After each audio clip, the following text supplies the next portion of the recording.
আসসালামু আলাইকুম বন্ধুরা, সবাই কেমন আছেন? আশা করি সবাই অনেক ভালো আছেন। আমিও আপনাদের দোয়ায় আল্লাহর রহমতে ভালো আছি। আমি চলে এসেছি রান্নার কাজে। আমি আজকে রান্না করব কলার বগুলি, তারপরে হচ্ছে পেঁপে আর কচুর মুখি দিয়ে শুটকি দিয়ে রান্না করব, আর আপনাদের সঙ্গে কিছু গল্প করব। আমি নিয়ে আসছি ছুরি শুটকি, ভালো করে ধুয়ে রেখেছি। তা আমি একটু ভেজে নেব। শুটকিটা ভেজে নিলে শুটকির যে আজকে একটা গন্ধ থাকে, সেই গন্ধটা আর লাগে না, চলে যায়।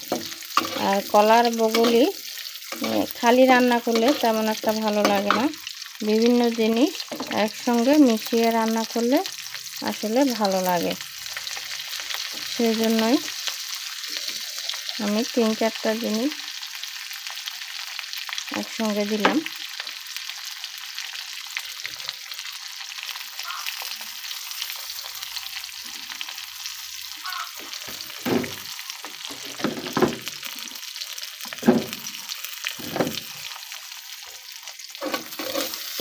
খেতে কিন্তু খুবই ভালো লাগে।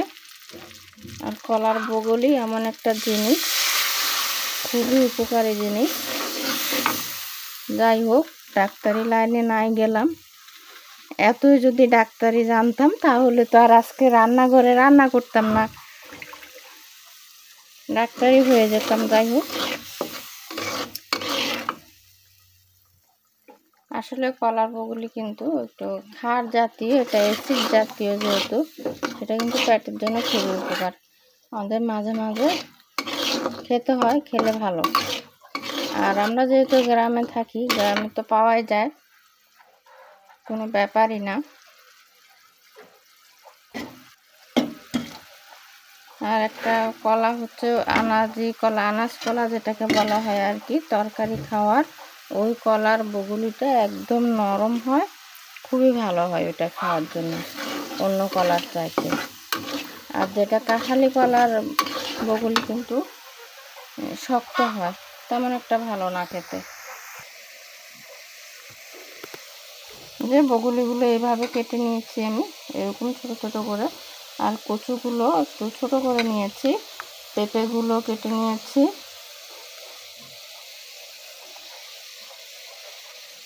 মশলাটা কষানো হলে আমি এগুলো সব দিয়ে দিব। মশলাটা কিন্তু কষানো হয়ে গেছে, আমি এখন তরকারিগুলো দিয়ে দিচ্ছি।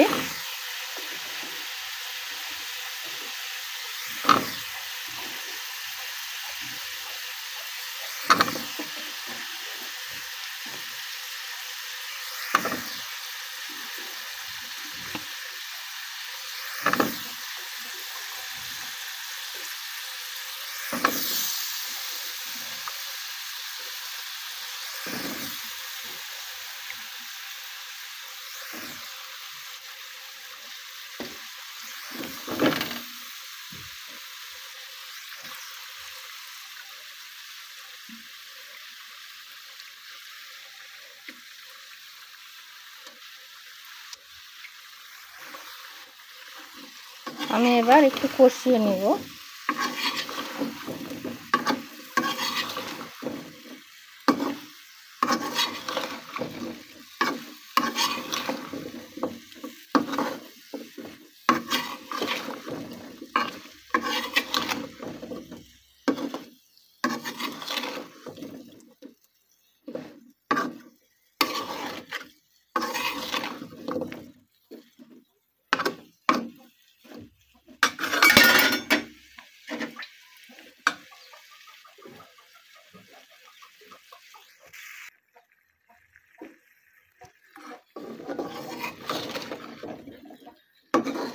চট্টগ্রামের শুটকি কিন্তু খুবই ভালো হয়।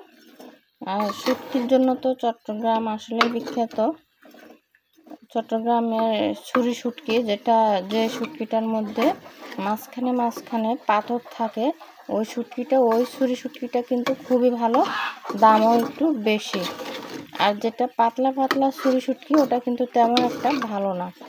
আর পাথরওয়ালা শুটকিগুলো দামেও বেশি, আর শুটকিগুলো হচ্ছে একটু পুরুত্ব বেশি থাকে। আর ওটা রান্না করলে, তরকারি রান্না করলে তরকারিটাও খুব ভালো হয়, একটা মিষ্টি মিষ্টি একটা ভাব আসে। আর ওই শুটকিটাকে খালি পেঁয়াজ দিয়ে ভুনা করলেও কিন্তু খুবই ভালো লাগে খেতে। আর আমাদের সবসময় ওই পাথরওয়ালা শুটকিটাই আনা হয়, কারণ ওটা ছাড়া অন্যগুলো দিয়ে তরকারি রান্না করলে তেমন একটা ভালো লাগে না, সেজন্য এটাই আনা হয় বেশিরভাগ সময়। আর যারা সমুদ্রের কাছে থাকে, যেমন কক্সবাজারের কাছে, তাদের জন্য কিন্তু কোনো ব্যাপারই না। ওখানে তো শুটকির দাম একেবারে পানির দামে, খুবই ভালো।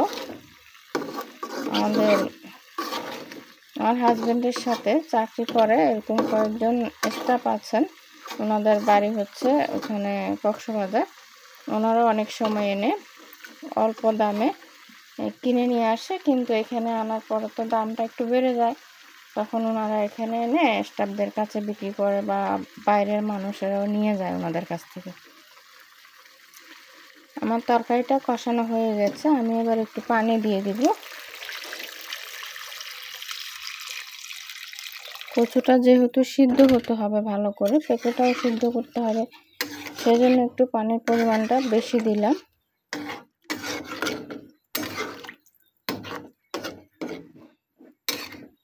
এবার ঢেকে দেব।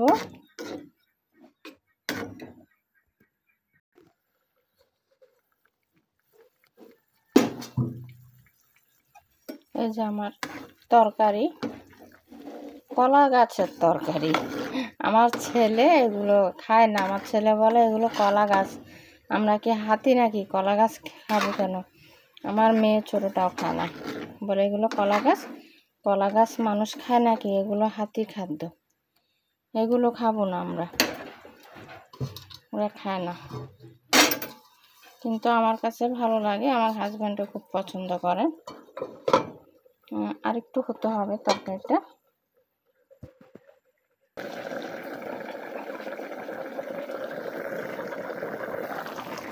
এই হচ্ছে আমার তরকারির অবস্থা, নিশ্চয় হয়ে গেছে, একদম সিদ্ধ হয়ে মোলায়েম হয়ে গেছে একদম। আমি এবার নামিয়ে নেব তরকারিটা।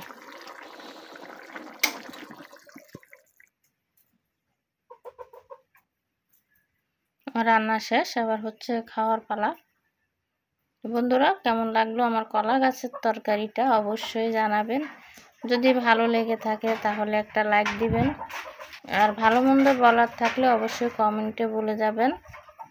আর নতুন হয়ে থাকলে সাবস্ক্রাইব করে পাশে থাকবেন।